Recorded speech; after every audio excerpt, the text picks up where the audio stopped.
Hello guys and welcome to today's Los Blancos podcast. Today we will be doing the Man City review as well as the Atletico Madrid preview. Now it's only me once again. Obviously we did not have a podcast last week and I do apologise for that as normal. Sean should be back next week.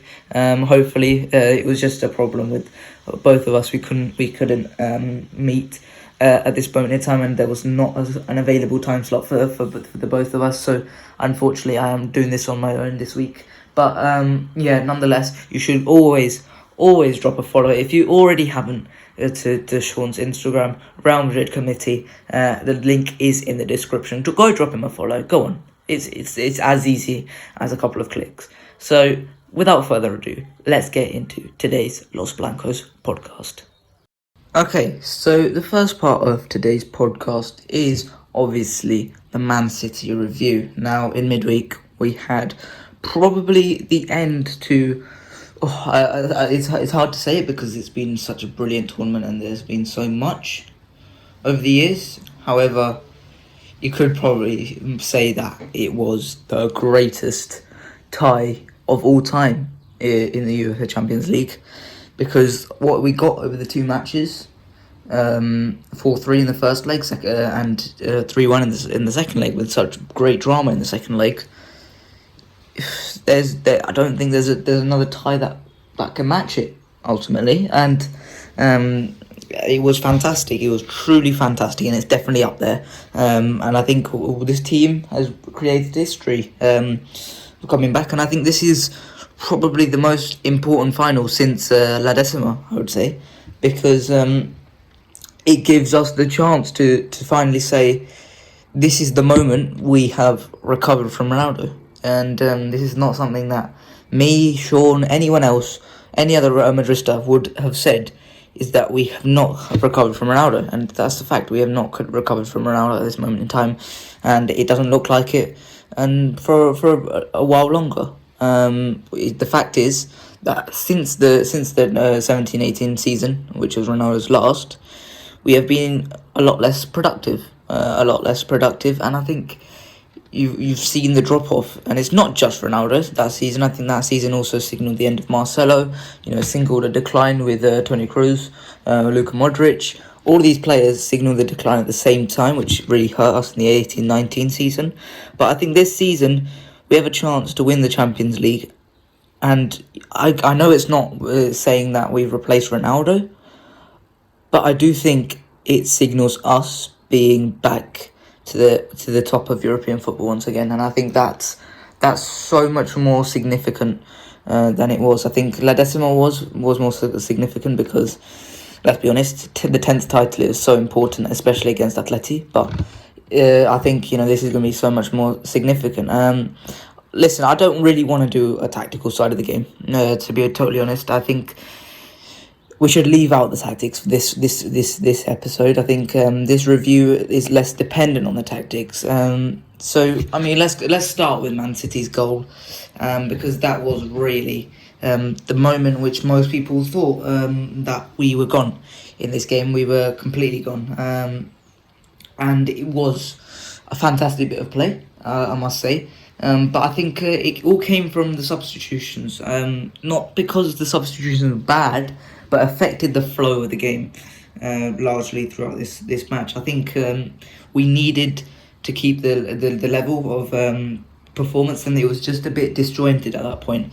With Valverde coming on, he pressed, but there was no one else in the midfield. We didn't realise this, and that's because they didn't have that connection at that moment in time. And I think with that Gundogan turn, it was a brilliant turn by Gundogan, must be said. And to play it into Bernardo Silva, it was a brilliant play, and Bernardo Silva, a fantastic player. Well, he's a truly terrific player, and to set Mahrez like that, and for Mahrez to just smash it into the back of the net as easily as he did, making it easy. It looked so easy.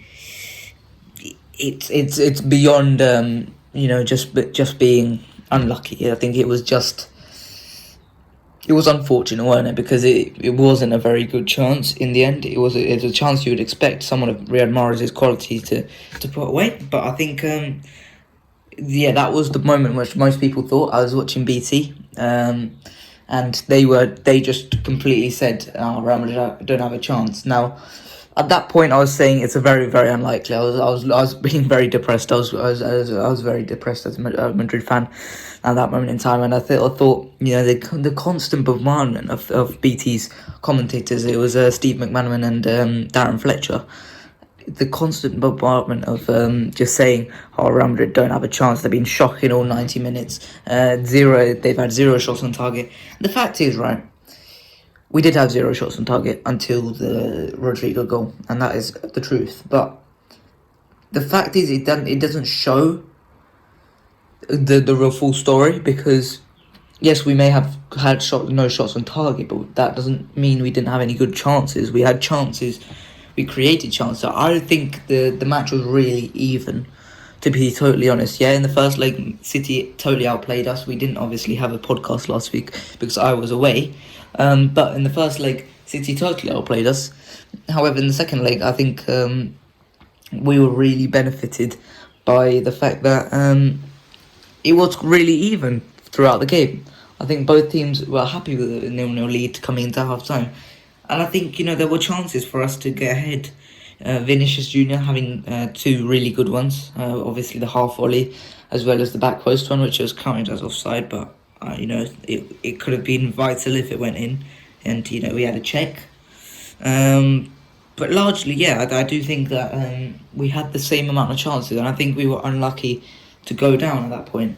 But most of the BT commentators, most commentators in world football just went, "Oh, that's Real Madrid done. Surely they can't do it against this world class Real Madrid team." And I was saying personally that we had to score before the 80th minute, if we were going to complete the comeback. Now, obviously, that was not how it happened. I do think there was an element of good fortune in the end coming to our side. But let's get into the actual goals, and I do think Rodrigo was fantastic with them. I mean, the first goal, delicious ball by Camavinga. It was absolutely delicious, over the top into Benzema. Benzema made a brilliant run, and that flick back, that knockback into Rodrigo's path. It was perfect, and I think Rodrigo's reactions to get in front of one of the best keepers in the world, Edison, as well as one of the best centre backs in the world in Ruben Diaz.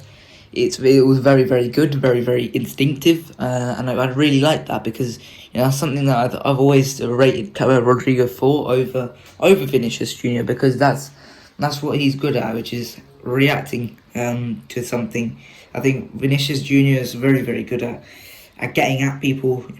We already know that, but in terms of just being able to go onto the ball and is reacting to the ball once it's already done, whereas Rodrigo can react to something, can anticipate something, and that's something I really like about Rodrigo, and he's really composed. And I think getting in front of those two brilliant players, it was very, very good from Rodrigo, and I really liked that from him. Obviously at that point, 90th minute, it looked, I think for most Madrid fans, we knew that it was going to happen at that point, and we knew that City. I personally thought this was something that, out of any other side in world football, I don't think it could have happened to City. And now I know in recent years they've bottled it, but I thought they would have been over that hill. I really do think they passed that barrier, and I think they were now just fighting themselves and quality. I think, and that was my thoughts on it. But I didn't expect City to not be able to react. I didn't expect City to lose their heads the way they did. And let's be honest, the second goal, it was a poor cross by Valormendi. Didn't go into it went into the box. Nothing really happened. Rodrigo plays out wide. It was a poor touch by Dani Carvajal. Takes it past Jack Grealish. Jack Grealish should have done better there. And it was, it was just a standard cross. It was a standard non-league cross. It was obviously a good enough cross, but it wasn't like a Trent Alexander-Arnold but right on the money cross. It was just a standard Sunday league cross that you would expect to get from a player of Dani Carvajal's quality. And I think it was was met brilliantly by Rodrigo, because we can say what we like, but the Aymeric Laporte and Ruben Diaz are two of the best centre backs in world football, and I think for Rodrigo to be leaping above them, to win that header, Asensio's flick obviously made a huge difference. In fact, for Rodrigo, for Rodrigo to win that header and put it into the back of the net, it's just, it was inevitable at that point that Real Madrid would go ahead and win that match, and that's what I love about this team, this club. But I think the moment which we needed, which most people thought that the game was done at that point. At that point, I was losing faith as well. Was Jack Grealish's shot into the back of the net, and most people, including me, thought, "Oh, how many more can City score at this point?" And at this point, I thought, "Yeah, this is unlikely for us. This is really unlikely for us." And I thought, Ferland Mendy, if he does not do that, and seconds later, if Thibaut Courtois does not get that little stud onto the ball, then I think the game is done. And I think Man City surely can't bowl 3 goals in what is it, for 6 minutes? No, it's just unlikely. And I think Ferland Mendy's instincts to get back there was just fantastic from him. And it's a player who most Madrid fans, but certainly not me. I think I am one to criticise Real Madrid players very, very quickly, very, very easily. However, I did not criticise Ferland Mendy, because I know how important he is to the side defensively, and he proved it once again. And as much as he may have not much quality going forward, not much crossing ability, what he brings to us in defence is just so much more important. And I think, especially in the final, when we're coming up against Mo Salah, very, very quick Mo Salah, very, very strong, very powerful Mo Salah, Ferland Mendy's going to have to be really, really up to his game now. I know Salah's not been great, but Ferland Mendy's going to have to be tip-top, and I think he was against Man City, and he did really well to recover and win back possession there, and ultimately you could say it's the game-winning clearance, because that was basically a goal for us at that point. It saved us a goal. That was a goal for us, and I think Ferland Mendy deserves immense amount of credit for that. I would also like to shout out Nacho Fernandez. I think he was immense. This is probably, apart from the Liverpool performance last year in the second leg, I think this was Nacho's best performance in the Champions League. I've seen him personally, and I've seen a lot of Nacho's performances, and I think he was just fantastic. I don't think Militao was great. Once again, obviously he did make the time wasting at the end, and it was worth it, because he wasted a lot of time there. But I thought Nacho was great throughout, and I think his recovery runs were very, very good. To deal with Phil Foden that easily was very, very good. I thought he was quite unlucky to concede during this match, and I think he was very, very good all in all, and I really do. I can't, that's what you call a legend of the club, and I don't care whether he is not a Real Madrid quality player. Let's be honest, he is. If you put him in Sevilla, I reckon he would be a Sevilla player. I don't think he is a Real Madrid quality player. However, you can never doubt his effort every single time he comes onto the game. Every single time, at least he will give a 6 out of 10 in terms of quality, unless he has a stinker like he did in El Clasico. But we don't talk about that, because that didn't matter in the end, Barcelona fans. But I think, ultimately, in terms of effort, he always gives 10 out of 10. No matter what position he's playing, left back, right back, centre back, no matter what he does, he would always give 10 out of a good performance in effort. And I really do love him for that. I love the guy. So that's my thoughts on Nacho Fernandez. Now, in terms of the third goal, now the penalty, I just want to address it quickly. It was a penalty. Let's be honest. I don't want to hear the same old, it's Vardrid once again coming up again with the referees. No, let's not have it. Okay, it was a penalty, and it is 100%. No doubt there wasn't. It was a Diaz was close, and I think he probably had to make that challenge, had to at least attempt that challenge.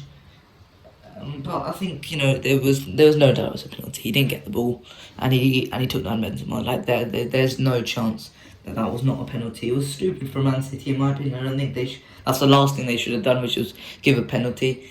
But I think Benzema did brilliantly to convert that so coolly, and with the Panenka last week, he put doubt in everyone's mind, and I think he did put doubt in Edison's mind as well during this match. So I think he did fantastic there to keep his head, and I think he was a great gesture with him offering the ball to Rodrigo to complete his hat trick.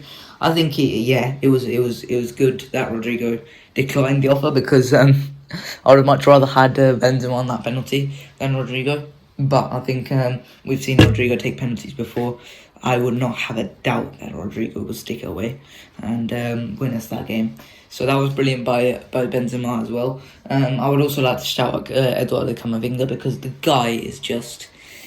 we talk about Bellingham, Pedri, Musiala, all of these players being above their age, maybe less so Musiala, but...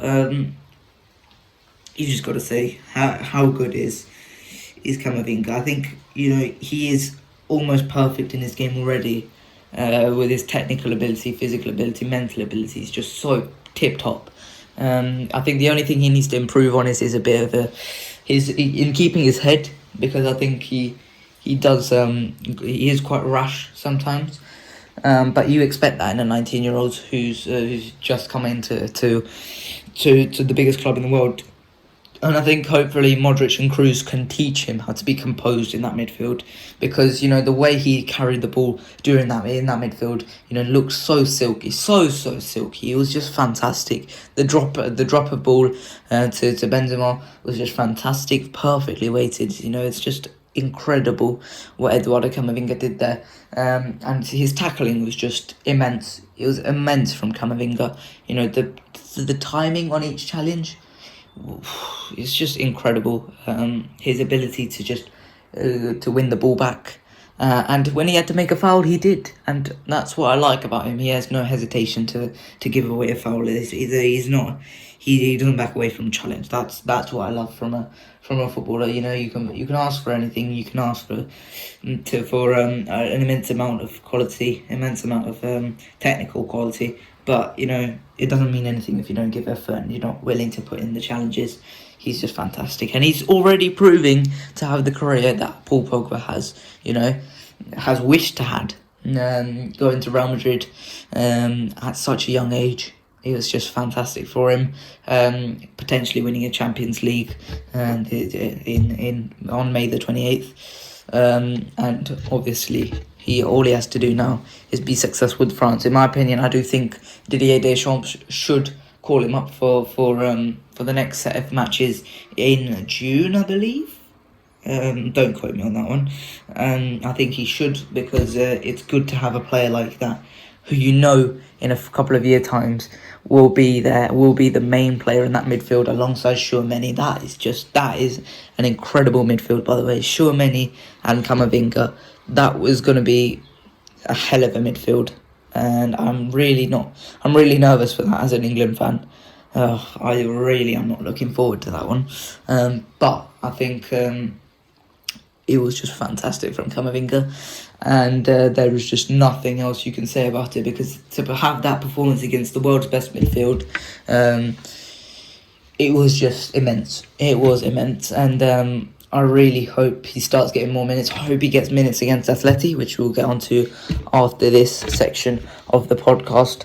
But I do really, really rate Camavinga, and I think he is... I'm going to say it. If he plays every single game, if he has the same game time as Pedri and Bellingham, he is proved to be the best young midfielder in world football. And there's your outrageous quote. I do think he's better than Pedri. Sorry, Barcelona fans, don't come at me. Pedri's a fantastic player, but I do think Camavinga's better than Pedri. I'd rather have Camavinga in my team than Pedri. And Bellingham, it's a 50-50 between me and Bellingham. I really rate Bellingham, but Camavinga, fantastic player, and I really like him, and he's going to be fantastic. And he showed Martin Odegaard what he's missing, because you saw in the dressing room after the game, absolute vibes from him. And it's something that Martin Odegaard said, it's not easy to make friends at Real Madrid. Is it not? Camavinga's proving that wrong as well. So I'm just saying, Martin. Obviously, the move has worked for him. Let's be honest, the move has totally worked for him. Arsenal are doing great, and he's doing great for Arsenal. So obviously that's fine. I'm not going to criticise him on his performances at Arsenal, because they've been fantastic. But let's move on, and I would just want to talk about Vinicius Junior. But now, he's a player that we've come to expect a lot of. But I think during this game, it was really the young kid Vinicius that cried out Ajax, that was missing open chances, was placing it into Roy's head. We saw that so many occasions today, just taking on players one too many times. And I'm not one to criticise Vinicius Junior at this point. He's done so much this season. He has arguably won us the league, because I don't think we could have won this league without him. But I think you saw the young Vinicius back in him. I thought he was wasteful. He was very wasteful with his chances. I think at times where he just had to release the ball, he just didn't. He kept hold of it, and he went for one too many players. He went after one too many players. And I think against Kyle Walker, he really struggled. I thought Kyle Walker had the better of him during this match. Obviously, I reckon Kyle Walker's probably the only player in world football that consistently has Vinicius in terms of a duel, in terms of a 1v1. I reckon Kyle Walker's probably the only player who can outdo Vinicius in terms of a 1v1 in world football consistently. But in the final, we got a much easier opponent in Trent, who's most of the time not going to be there at left wing to come up against Vinicius Junior. So that's going to be an intriguing battle, and let's hope he can get a few goals between then, because he has dried up in terms of the goals for him in La Liga. So hopefully he can score a few, and let's hope he can get one over Mr.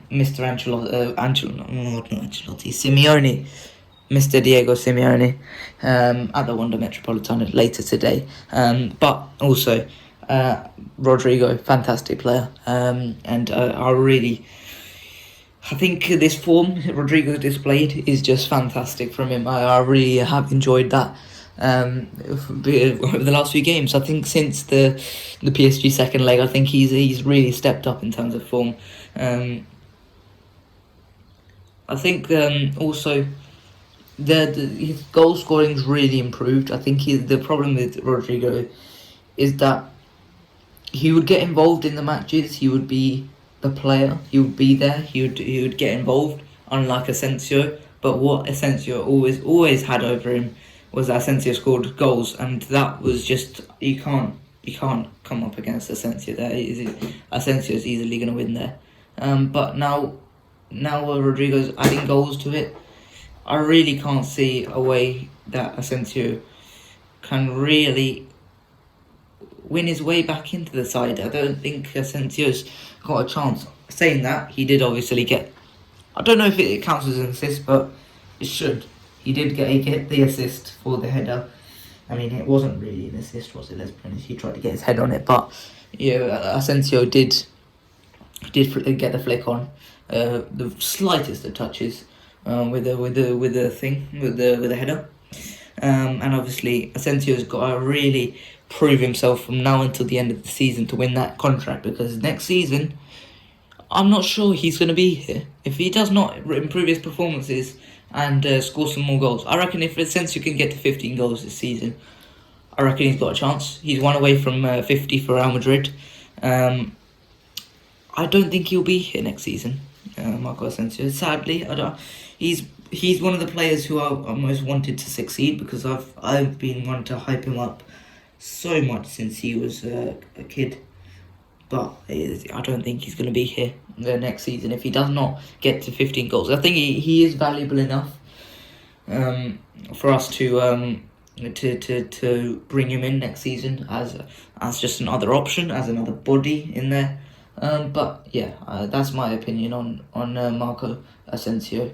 Yeah, I obviously I have my affection for Asensio. I think he is.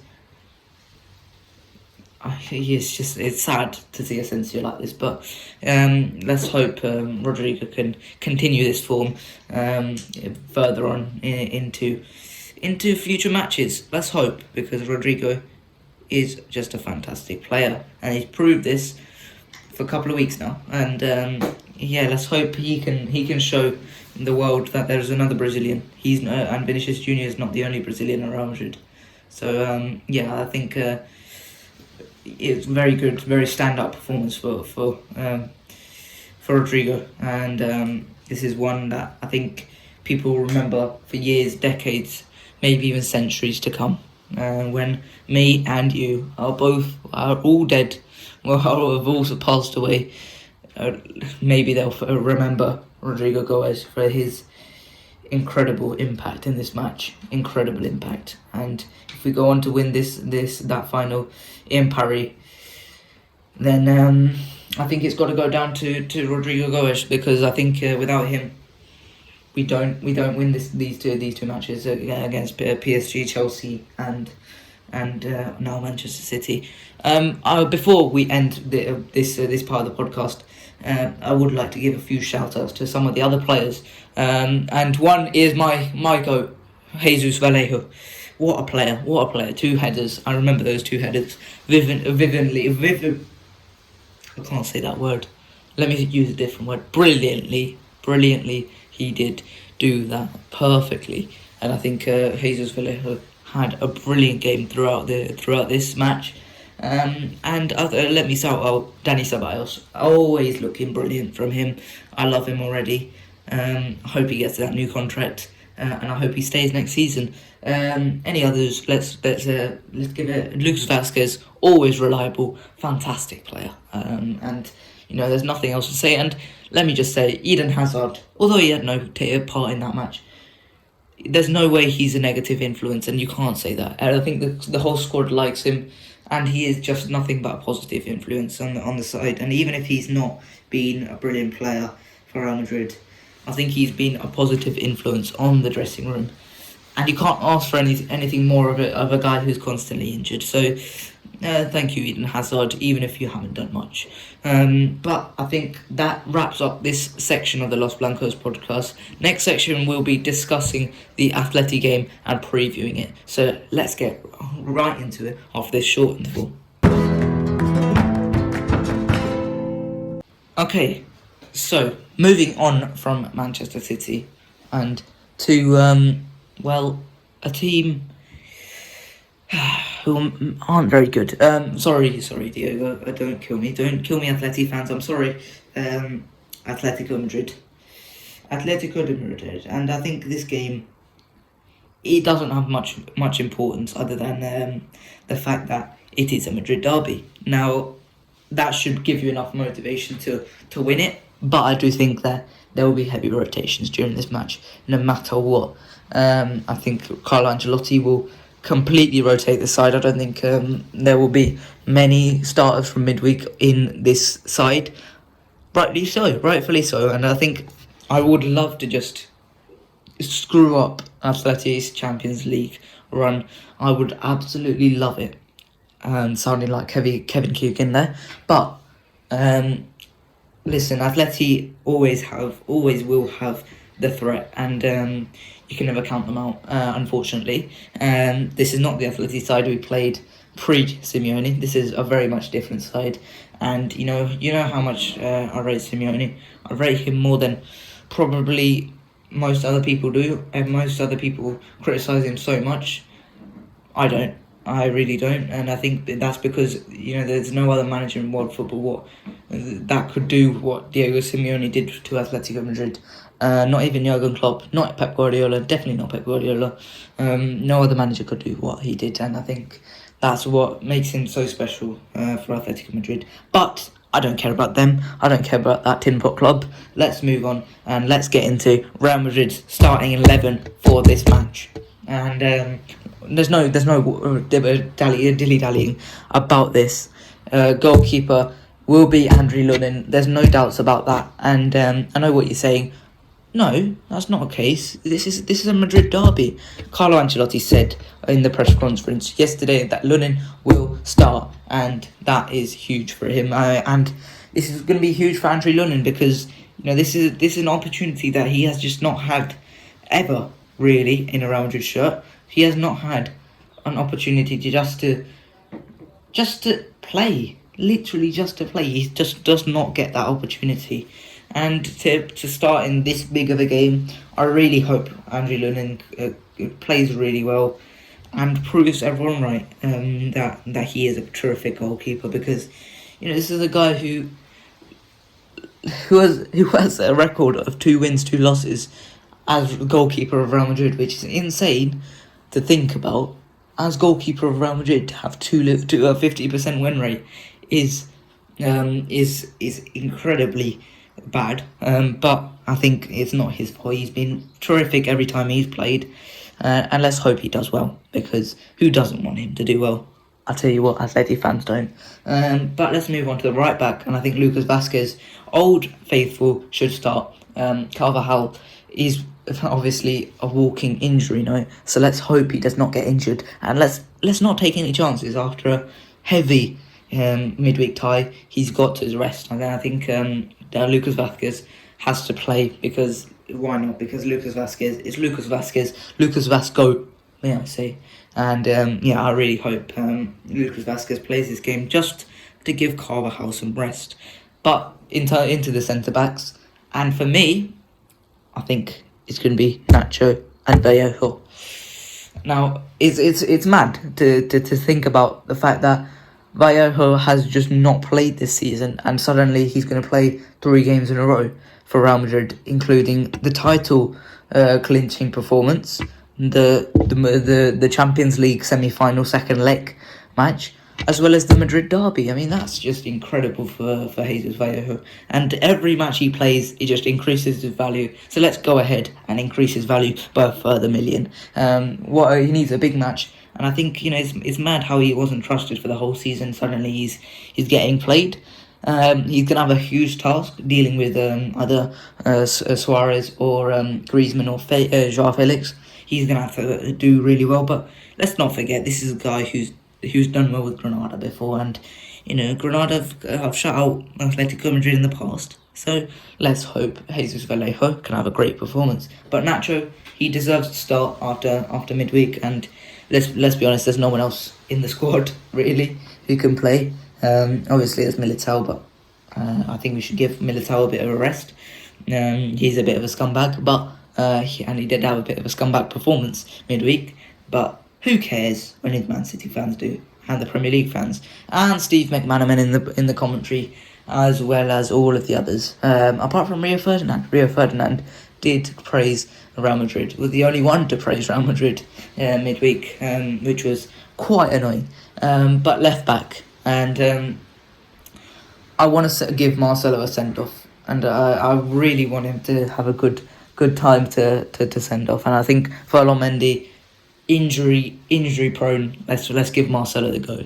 Let's give Marcelo a go in this big match. And let's be honest, there's not going to be much threat down this right side from Atleti. The only threat is Marcos Llorente, who hasn't had the greatest of seasons, let's be honest, but he is a dangerous player nonetheless. And I think he will have opportunities to get forward Marcelo in this match. To be totally honest, I think he's going to have to defend well. I think the players around him are going to have to cover well. But in midfield, the player who's going to help him cover is Eduardo Camavinga. Now, let's be honest, midweek performance, brilliant for Camavinga. Let's do it again. Let's have another performance from Camavinga here. And I think this is a big match. He deserves to play in such a big match because he deserves it. There's no other reasons. Now, we said a couple of weeks ago he deserves to play in the match against Sevilla. Me and Sean said that. he did deserve to play in that, and I think he should be rewarded with such a brilliant performance midweek with a match with a start against the Atletico Madrid. The other two centre midfielders, they were going to be Dani Ceballos and Fede Valverde. Now, at this point, I think it should be Isco. Yes, Isco Alarcon. It will be Isco and Fede Valverde. Now, Fede deserves a central midfielder performance, as well as the fact that I think Isco needs to get a send-off, because you can't disrespect Isco either, because Isco has been a fantastic servant for Real Madrid, and I know he's going to Real Betis, but who cares? He's been a brilliant player for the last 9 years, since 2013, so fantastic from Isco, and there will never be a moment which I'll forget his contribution to Real Madrid. Never. There will never be a moment like that. And this is a player who I've supported all season. Unfortunately, hasn't had the game time to prove himself once again at Real Madrid. But we just want to give him a send off at this point, and to give him a send off in such a big game, I want to do so. So Isco should play this match. And let's be honest, he can still contribute. I think he can get a few goals against Atleti. It'll be great to see. Now, up front, the front three. This is going to be the big three up top. I think it should be a front three of Vinicius Jr., Benzema and Rodrigo, with Benzema coming off at half-time. Now, I think Vinicius Jr. should come off at 60. Actually, that's not what I've got written here. Sorry, I'm really sorry about that. Oh god, that looks really bad now. I do prepare for these videos. I'm really sorry. I just said that off mind. I didn't mean to. But back here, I've written Rodrigo, Benzema, and Asensio. Now, what I've written actually is Benzema coming off at halftime, like I said, for Luka Jovic, especially if we're winning. If we're winning, there should be no doubt that Benzema comes off. But what I've written is at 60th minute, we put Rodrigo on the right and Asensio take off, because let's be honest, there's most likely a chance that Asensio is going to go through this match, and we're going to have to substitute him. So I said Vinicius Jr. come off, and that's going to be dangerous against Atleti, and Atleti are not going to like that. Who's going to be playing on that right side? Felipe or Mr. Stefan Savic, Jack Grealish lover. But in terms of Atleti's threats, now throughout this game, Atleti are going to have some big threats, aren't they? And for me, I've pointed out this left side, and that's going to be between either Yannick Carrasco or Renan Lodi. These two have been fantastic, and I think these two are probably Atleti's most influential players alongside João Felix. We'll talk about these two first before we talk about Mr. Felix later. Carrasco, he just brings something so much more different to Atletico Madrid. No one else brings it, to be totally honest, to Atletico Madrid, which is pace and dribbling and quality. He isn't something that you wouldn't expect from Atletico Madrid. And I was really shocked when he moved to China a couple of years ago, but when he's come back, he's looked fantastic. He's looked Atleti's best player, in my opinion, and he's just a fantastic player. So that's my opinion. I think Yannick Carrasco is a fantastic player. But the other player who I want to point out, Renan Lodi. He's been absolutely terrific this season, and probably one of Atleti's only shining lights this season, because it's been a season where they haven't looked brilliant. And I think Renan Lodi's transformation from being a bang average left back, with pace, to this guy who's a brilliant offensive left back, who can put a cross in, gets forward, is so strong, he can keep the ball really, really well, and he is just a nightmare fullback to play against at this point.